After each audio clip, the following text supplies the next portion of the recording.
I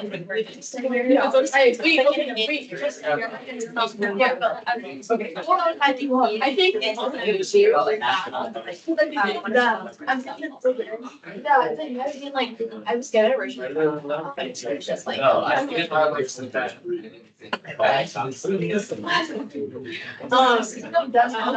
yeah, I'm probably I'm excited.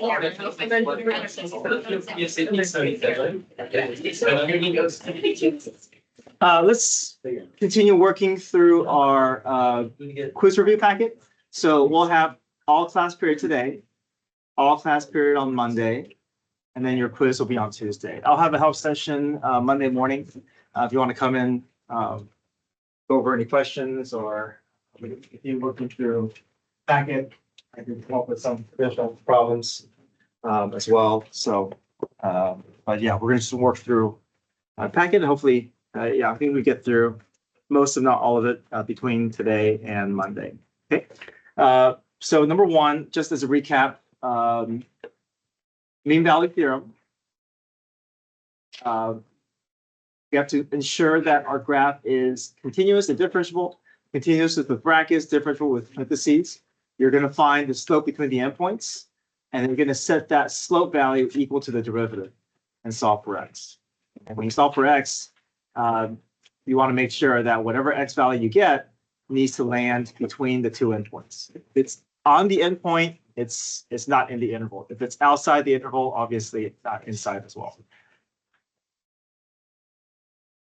There's also something called Rolle's theorem, but Rolle's theorem is essentially the same thing. It's just that Rolle's theorem needs this to be what? Slope 0. Yeah. So if it's slope 0, then really just making sure that the endpoints give you slope 0.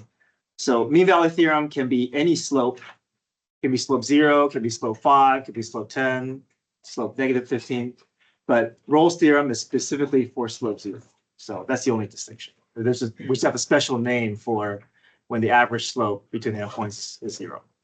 But that's it. Everything, mean value theorem and Rolle's theorem are essentially the same thing. All right. Any questions with one? All right. Mean value theorem and Rolle's theorem is the only one that has this additional condition of differentiable. Every other theorem is just needs continuity. Okay, so I just want to make sure that we understand that. We only include differentiable as an additional condition for mean value theorem and Rolle's. So number 2, what is the absolute maximum value and absolute minimum value? This is extreme value theorem. So extreme value theorem just needs one condition, which is the continuous, and is our function safely continuous? Yes. No asymptotes, no holes, no breaks in the graph. It doesn't need to be a smooth curve. It just needs to be connected. So extreme value theorem just requires that our function is continuous.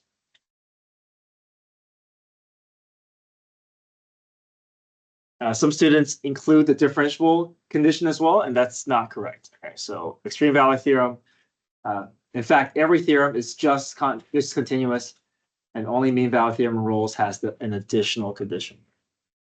All right, so then our goal is to test candidates to see which one has the highest and lowest y values. We know we're going to test 0 and 4, so we'll save that for the end. We know we have at least 2 candidates, but we may have more. And if we have any additional candidates, they're going to come from critical points. And critical points comes from the derivative, where we set both the numerator and the denominator equal to 0 separately, if there's a denominator. Okay? If there's no denominator for the derivative, then we only worry about the numerator. In this case, this is a polynomial. There's no issues with denominator, so we just have to set g prime equal to 0 and look for the critical points. So g prime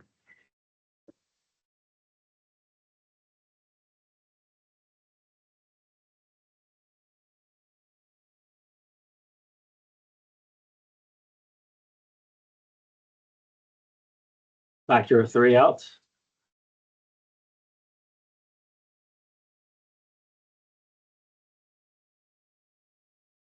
Solve for x.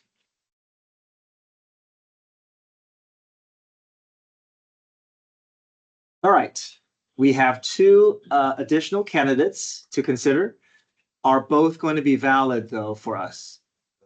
No, just what?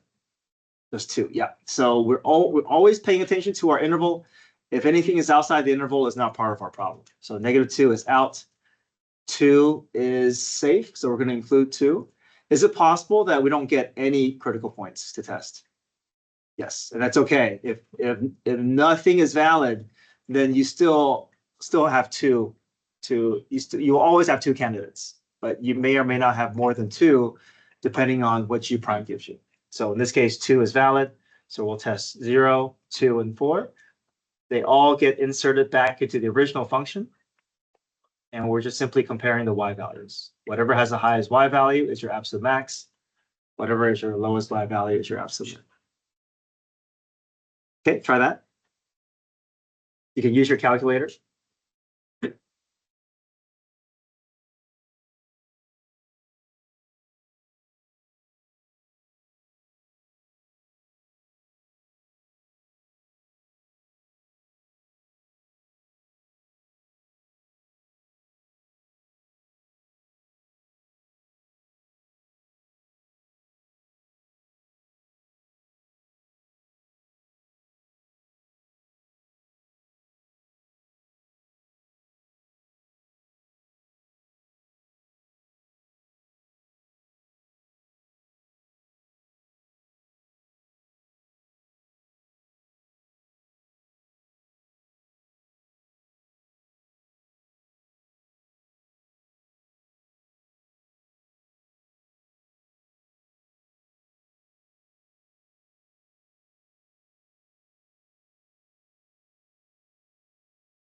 We're simply looking at the y values to decide what the max and min are. And I only want the y values. Okay. So absolute max value is 16. Absolute min value is -16.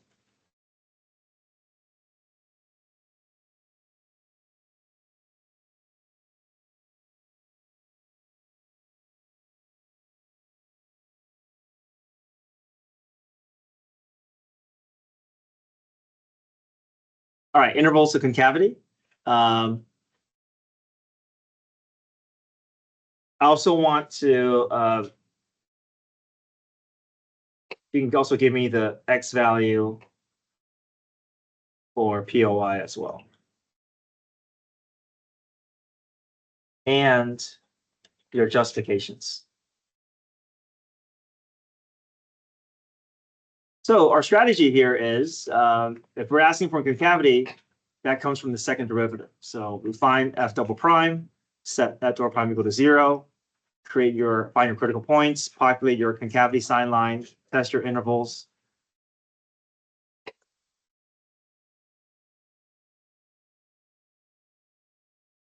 So see if you can go through all the steps there. I want you guys to try this one on your own. You can also check your progress with the key. I've got the key attached.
Okay, so we have to make our way down to the second derivative function. So do power rule twice.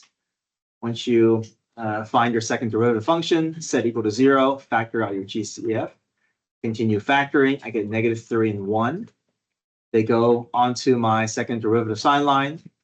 And I'm just doing choose values in each subinterval to test. I'll test -4 into my second derivative, then I'll test 0, then I test 2. I get a positive, negative, positive. They represent concavity. There's a change in signs at each of the critical points. So -3 and 1 are point of inflection. And the reasoning or justification is because F double prime changes signs. Once you are done with your test points to get the signs up and running, we don't care about these test points anymore. Make sure you don't include -4, 0, and 2 in any of your interval statements. So concave up in the first and third interval from -infinity to -3, from 1 to infinity, because F double prime is greater than 0. Our f of x is concave down because F double prime from -3 to 1 is less than 0. Make sure when you write your because statements that you're naming the function that you're referring to. If you just say that concavity is less than 0, that's not clear enough. Okay, so make sure that you're always naming the function that you are referencing.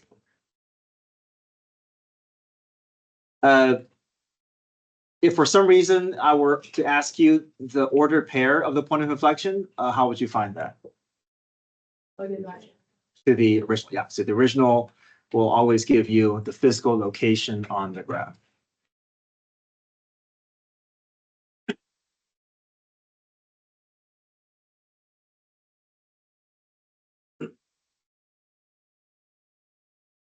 Okay. Next page.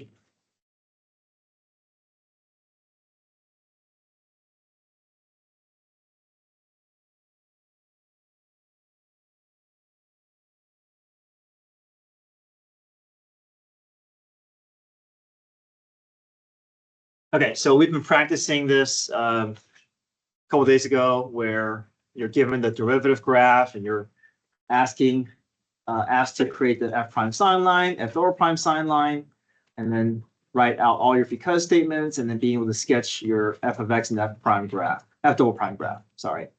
So again, just to remind us, if you're looking at the f prime graph, anything above the x-axis is positive slope, anything on below is negative slope. Anything on the x-axis is slope 0. So for your f prime sign line, you're going to pick off your x-intercepts. For your f double prime sign line, you're going to pick off your peaks and valleys. Okay, so any max and mins is going to be where you want your critical point to live.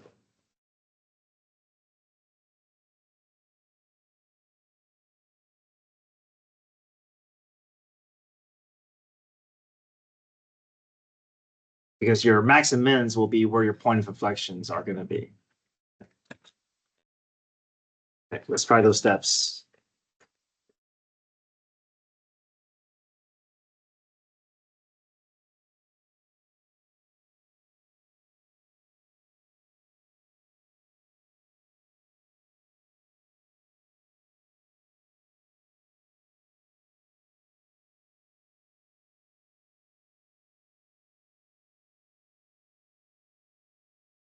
And then when you're creating your second derivative sign line, if you want to determine concavity, look at the slope of your f prime. So whenever my f prime has a positive slope, that's going to indicate a concave up on my f double prime sign line.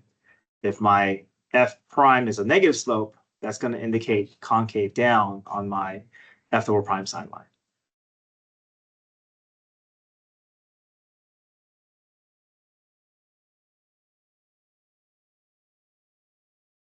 Sorry, let me clarify here. Your f double prime sign line, your peaks and valleys will be your points of inflection, but we also need to include slope zeros. So slope zeros is going to be what should live on the f double prime sign line. Even if it's not a point of inflection, it is going to impact how your f double prime graph looks. So we do need to, for f double prime sign line, we're going to have to include -2, 2, and 3. Even though 3 is not a point of inflection because it's neither a max nor min.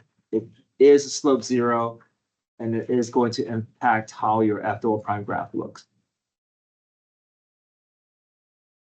Positive slope, negative slope, positive slope, positive slope.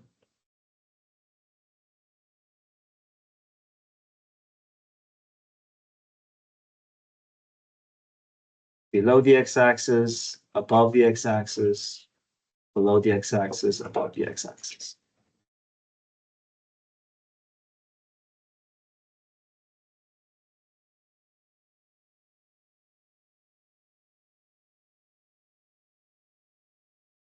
Now, when you're ready to sketch your graph, we do have some information about the original graph that's going to help shape your graph a little bit. So we do have an anchor point at -4, 3. Our domain is between -4 and 4, so our graph is going to extend. Furthest left is -4, furthest right is 4. And then, however our graph looks, we just want our lowest y value to be -7 and our highest y to be 3. Maybe at the beginning, you can just ignore this and just sketch your graph however way you want to. And then at the end, you can just kind of pull and push on your max and min so that it can fit into that range. Or you can increment so that your lowest y value is -7. But at the beginning, you can ignore this. But at the end, we just have to kind of adjust our graph to fit into that range.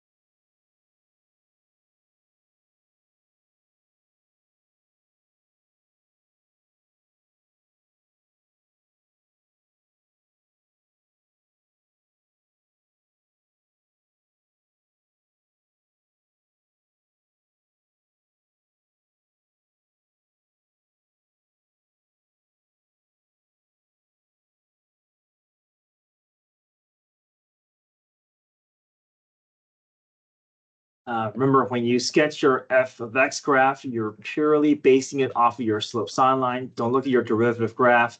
If you look at your graph, you're just going to end up copying what the graph is in front of you. It's going to look a lot different. We do have an anchor point here, so you can start your graph at -4, 3, and then from there, just follow the shape of the graph, follow the arrows as you sketch your graph.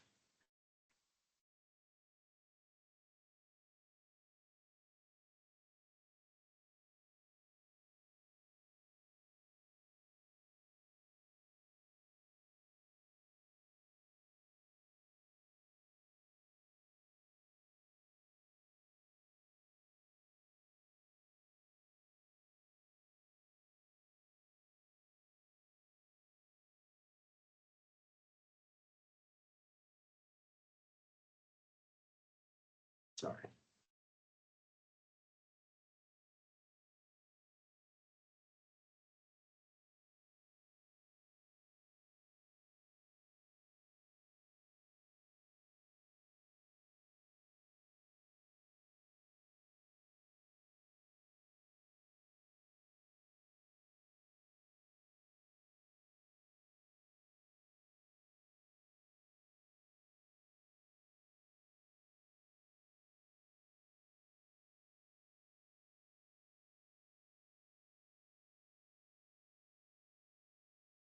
I want my graph to fall, and rise again.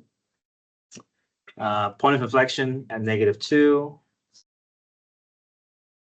+2,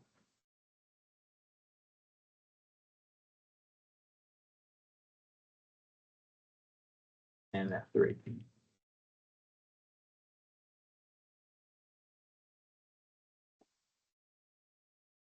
Retrace the graph with the curvature, concave up, concave down, concave up, concave up.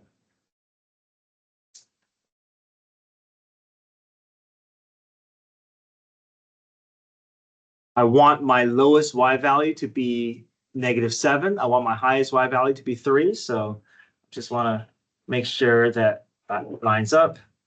And I have this being my lowest y value, so I'm just going to call that -7.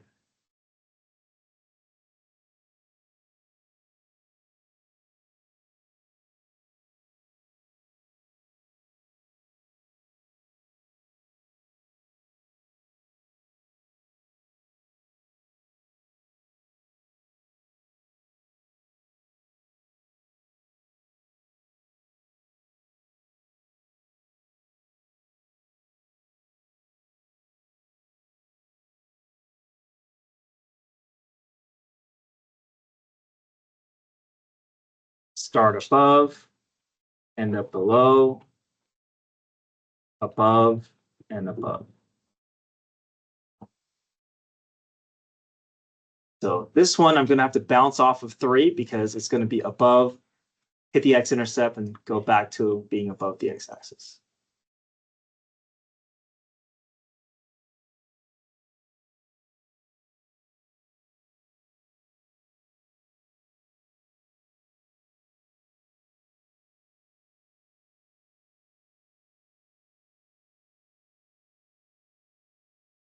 Yes. Can the point of inflection for x equals 3 be at the same point as the relative mean? So instead of x equals 3 also, Yes, it should be. does that look? Oh, I guess they're both concave up. Concave.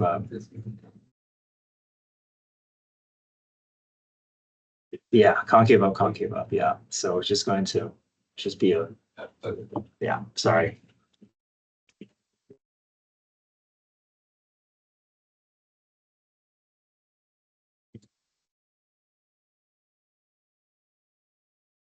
Okay, any questions?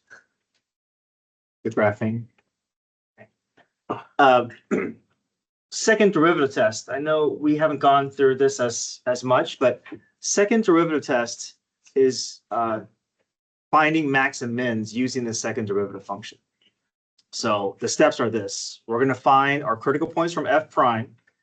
We're going to insert f prime's critical point into f double prime and look to see if the f double prime gives us positive or negative value. If it gives us positive, that means it's concave up. If it's concave up, that means the critical point must be a relative minimum. If f double prime gives us a negative value, that means that critical point from f prime must be relative max because it's concave down. So let me just go through the steps with you here. So we're finding max and mins just like first derivative test, but instead of a sign line, we're using the second derivative function. Let me go through this step by step. So first thing is find critical points from f prime, or in this case from g prime. So set g prime equal to 0 and find your candidates.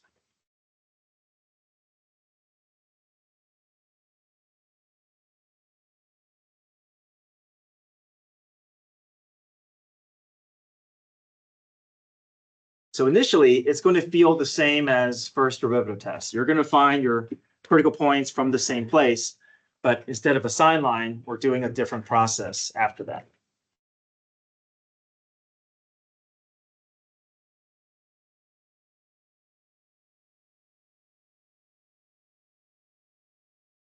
So sine is equal to -1/2. That's going to be in that pi/6 family. The sine is going to be negative in the third and fourth quadrant. So x is going to be equal to 7 pi/6 and 11 pi/6. Okay, so these are our potential max and mins, but rather than going through our sign line, we're going to use the second derivative function.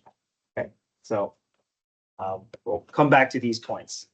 Let's get to our second derivative function. So g double prime. -2 sine x becomes what? Yeah, -2 of sine x. And the -1 goes to a 0. Okay, so now all we're doing is we're taking these and inserting it into the x of your g double prime, and using this to decide whether these points happen to be a max or a min.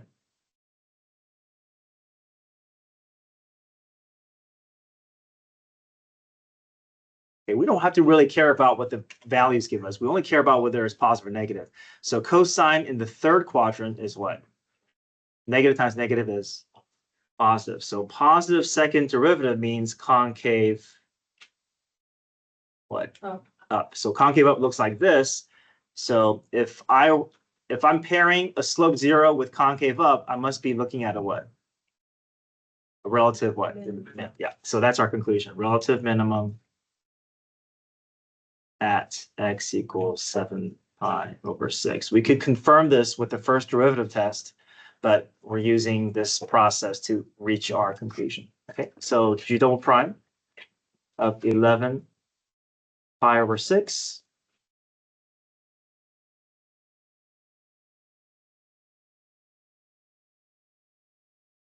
All right, cosine in the fourth quadrant.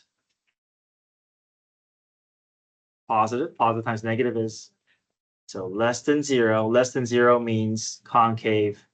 So look at what concave down looks like. We must be staring at a what? Max. Okay, so that's the process for second derivative test.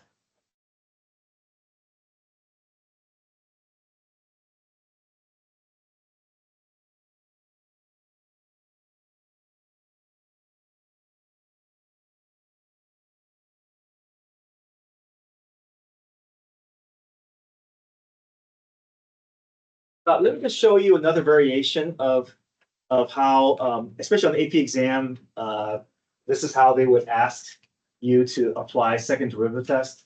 Let me just show you a couple of examples so that you can just be aware. So let's say f of x is continuous and differentiable, or let's just say it's differentiable. We don't have to say continuous. And they list out 3 characteristics about the graph. They say that f of 3 is equal to 2. F prime of 3 is equal to 0. F double prime of 3 is equal to 26. Okay, what can we conclude about what's happening at this point? So that's just a point, right? Order pair 3, 2. This is telling us that what? F prime of 3 equals 0. That means at 3, what's happening? Slope is 0. And at the point that's the slope 0, the 26 doesn't really matter. It's the fact that it's what? Positive, therefore concave. Concave up. So the graph must look like this, and it must be here because it's slope 0. There must be a what? Relative minimum at x equals 3. The challenge that students have is some students look at that number and they think, oh, that's a high number, that's a positive number. And the natural tendency is students want to say relative max because they associate positive with a maximum, but it's the opposite. So if you can verbalize concave up and see it for yourself, that should convince yourself you must be looking at relative minimum. Okay, let me just do another example here. F of 4 is equal to 6. F prime of 4 is equal to 0. Double prime of 4 is equal to negative 2 at 40. Order pair, slope 0. This is what? Concave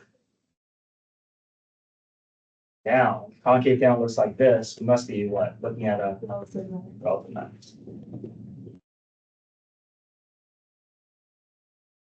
But again, it's hard to make this conclusion. Sometimes you look at such a negative number, it's hard to imagine that this could be a relative max, but this is an abstract value. Just think about the fact that it's concave down. This is the shape, and that's why it's relative max. And so this is how AP exams sometimes can design a problem where you have to go through a second derivative test. You can't draw a sign line because you don't have enough information. Everybody okay here? All right, let's keep going.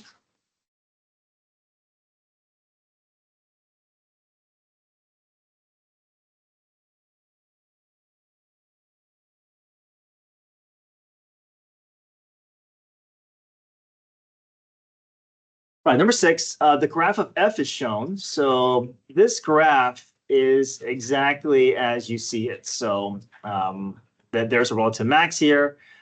There's a point of inflection somewhere around here. So I'm going to create a sine line just so I can create my own version of the derivative graph, and then I'll compare it with their version.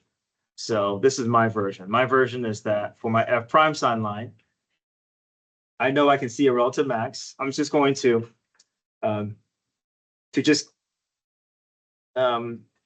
give random numbers just for my just for my purposes. You don't have to do it, but I'm just going to just randomly choose that as 1. And I'm going to say, okay, this is obviously increasing followed by decreasing. My second derivative sine line, which is following point of inflection, let's just say that there's a point of inflection at -1 and a point of inflection at 2. Okay, because concave up to concave down, back to concave up.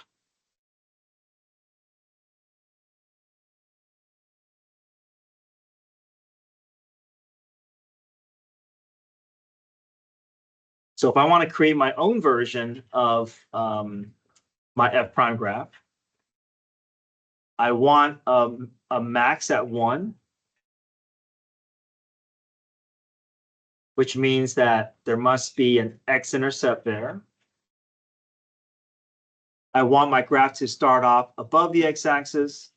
It's going to experience positive slope, negative slope, positive slope. So at -1, I'm going to be expecting some positive slope.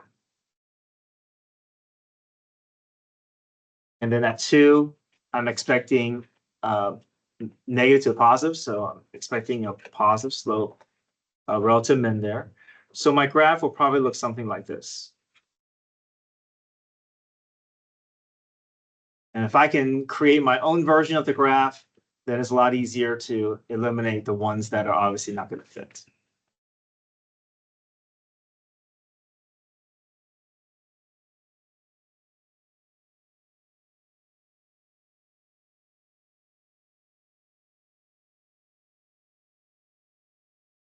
Now 7 is now the derivative graph. So imagine this as a graph that you're looking at from the previous page. So now you're going to label accordingly. You know the peak and valley is going to be your point of inflection. So this is now my f prime sine line. My x-intercepts. So I'll choose -1 and 1, or -1 and 2. And I'll let 1 be my max here. I start off below the x-axis, then I start off above, then I end up below. My second derivative sine line, my peak is my point of inflection. And then positive slope followed by negative slope. So my original graph is going to be shaped based off of these arrows and curvatures. So at -1, I expect a relative min. At 2, I expect a relative max. At 1, I want a point of inflection, and then I want concave up followed by concave down. So whatever graph I choose, I need it to look like this. The closest one to that is answer choice B.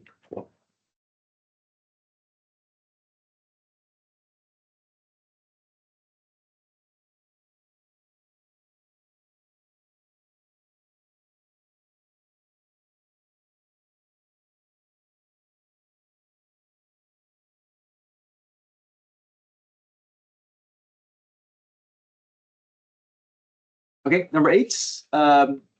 The derivative of f of g is given, so g prime is given to us. Find all relative extrema. So if I want to find relative extrema, I'm going to set. This is going to come from which function? G prime. We already have g prime, so there's no need to find the derivative. We can just go ahead and set that directly equal to 0 and find our critical points. And remember, you can put that x cubed below because your critical points can come from numerator and denominator. So you can set your numerator and your denominator equal to 0 separately, and then test your intervals.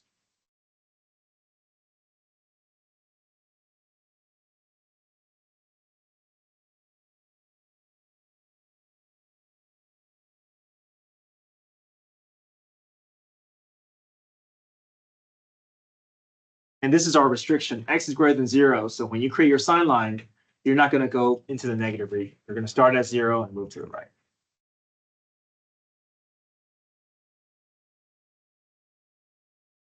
I think on my key, I went into the negative region and I shouldn't have.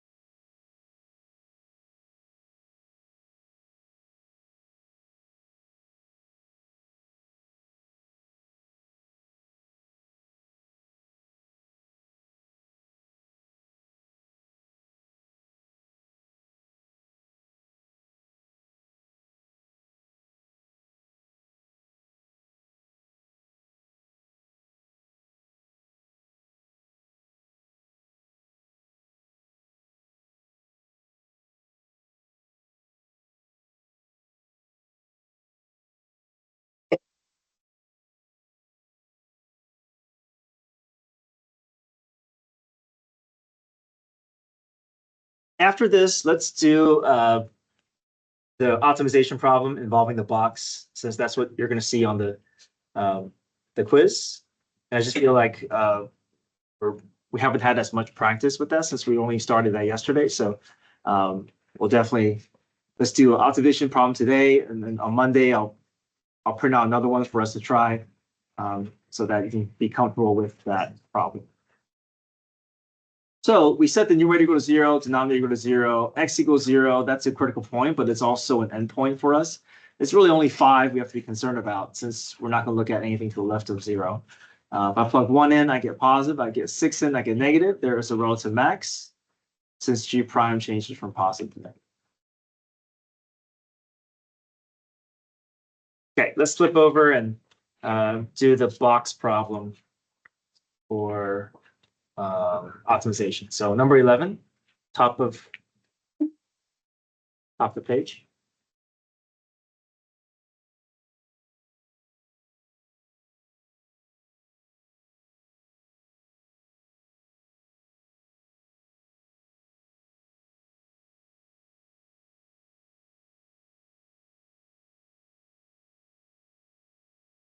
All right, we have a tank with a rectangular base and rectangular sides to be opened at the top. It is constructed so that its width is 4 meters and the volume is 36 cubic meters. The building the tank costs $10 per square meters for the base and $5 per square meter for the sides. What's the cost of the least expensive tank?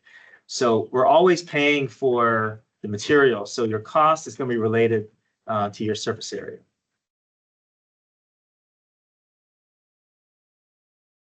All right, let's do the volume first, get that out of the way. Volume is going to be the supporting equation in this case. All right, what's the volume of this box here? Yeah, 4xy.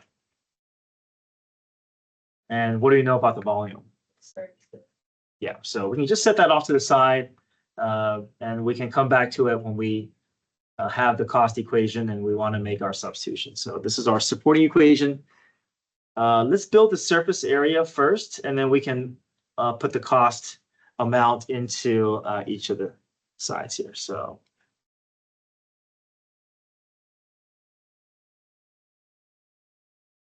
all right, how many surfaces are we going to be concerned with?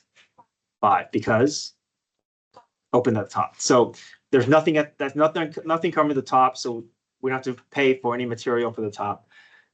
So we have to we just have to be concerned with 5 surfaces, right? So let's do one surface at a time and just build it. Just do rectangular area formula. What's the area there? For y. Okay, so that's the base that has a different unique cost compared to the others. Let's do the front face here. What's this one here? XY. If there's an XY in front, there's a what? XY behind. Okay, so I have two of them. All right, what about this side here? 4x. So if I have a 4x on one side, I have 4x on the other side as well. So we should have 5 sides accounted for. 1, 2, 3, 4, 5. $10 per square meters for the base. So this is going to be the more expensive material. And then $5 for the remaining. So now let's update this and call this the cost equation. Multiply.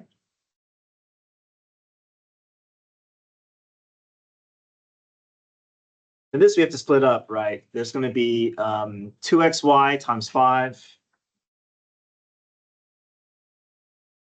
8x times 5.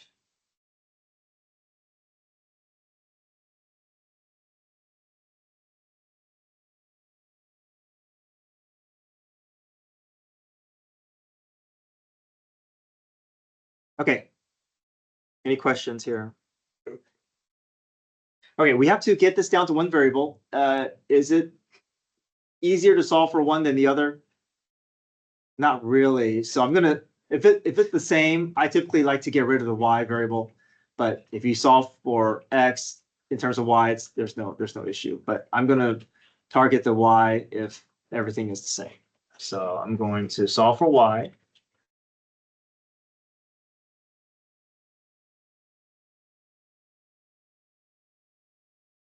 I'm going to put that in to my equation. And then once I can get these into my equation, then I'm just relying on Powerwall to, or get it ready for Powerwall so I can find my derivative and find my critical point.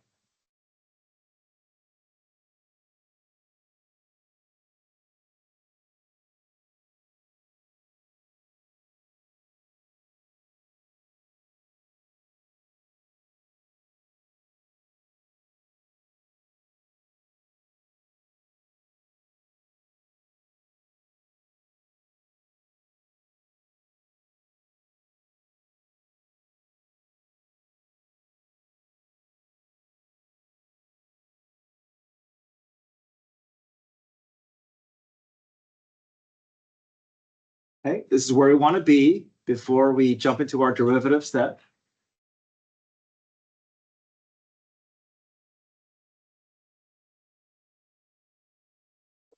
Okay, so now find C prime, set C prime equal to 0, and then solve for x.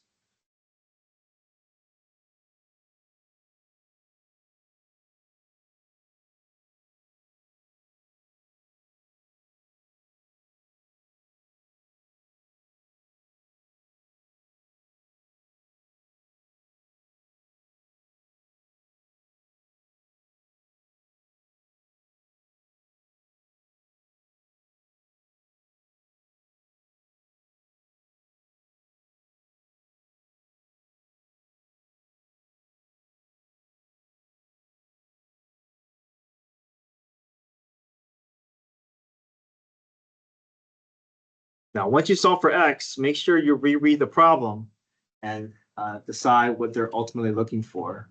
So they said, what is the cost of least expensive tank? So once you have your x value, you're just plugging into one of the equations you've already established. There's no need to create any new one. Anything that you need is already built for you. So we have a cost equation. We have 3 of them actually, but I would just choose the one that that you think is the easiest to plug into. I think this is the easiest one to plug into. So just plug 3 in for x and then get your cost.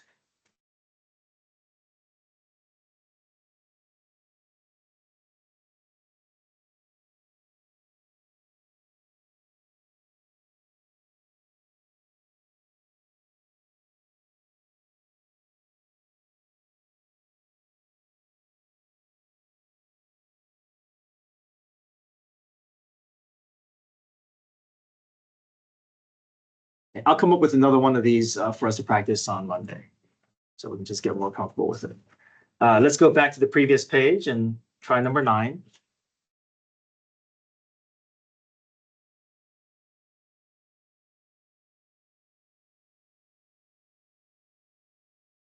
Given the function, find the interval when the g is concave up and decreasing at the same time. So I would just go ahead and create both sine lines. Get your slope sine line from f prime, from g prime. Get your concavity sine line from g double prime, and then line everything up and see where the two sine lines are going to exhibit both negative slope and concave up.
Okay, any questions?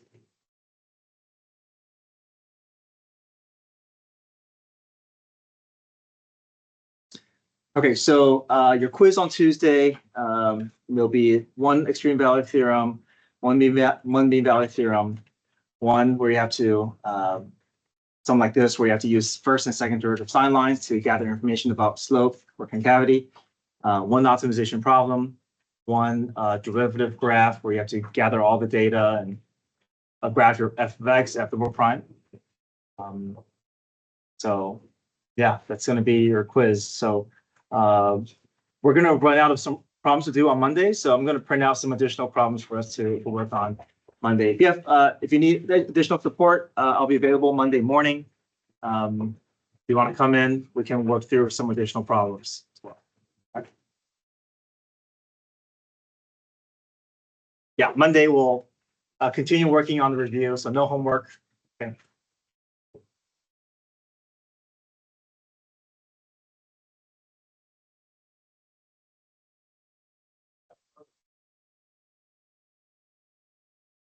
No,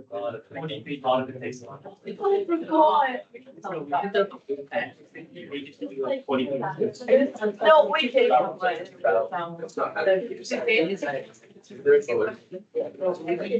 He was like, "You guys like to stay." And we got before anyone else moved.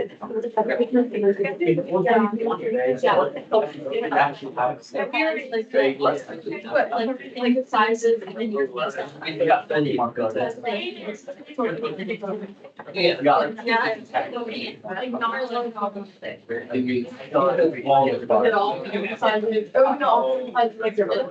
Yeah.